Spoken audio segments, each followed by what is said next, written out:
Hey, it's Dr. Watt from Pinecrest Chiropractic. Let's talk about 3 tests that we do to rule out some of the big scary things that can happen with your knees.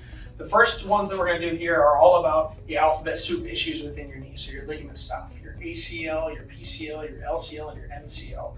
So those are 4 different ligaments that are responsible for holding different areas of stability within your knee. The first one is the one that most people are worried about is ACL. And so we're going to do this with testing both the ACL and the PCL through an open and a closed drawer movement. And so we'll bend the knee up and we will pull and push on that tibia. We're trying to challenge the motion like a drawer, trying to open and close that tibia.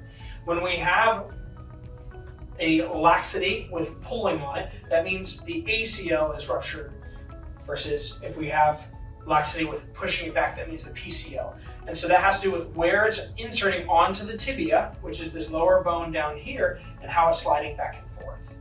Next, we'll check the MCL and the LCL. So those 2 are more of the medial and lateral, so the inside and the outside of the leg. We'll just check this with a valgus and a varus test. And so valgus, we're trying to move the foot laterally, pushing it out. So I'm right above his knee, trying to challenge that out. Once again, we're not necessarily feeling for pain, because there may be pain depending on what the issue with the knee is. We're feeling more for ligament laxity. How much does that joint move?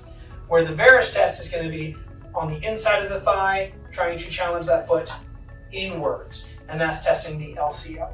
And so if we don't have any ligament laxity in that, the next big scary thing that we're going to look at is your meniscus. So we're going to stand it up for that one, Gavin, hand if you need it to. So Gavin's going to stand here, and he's going to stand up on one leg. So we're going to test the left knee with this. And then with that, he's going to have a slight bend in his knee. I'm going to help him out here for balance, because this is not a balancing test, and you're going to go ahead and twist for me, Gavin.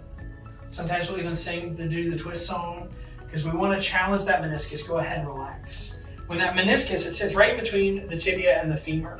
And so we're trying to twist to put pressure on that meniscus. And if there's pain with that, that means there is a likelihood of a tear within our meniscus. And so we talked through in a few other videos on how we can treat some of those things, but these are all used to rule out some of those big scary things. If you want to talk more about these things, come on in, let's chat about it.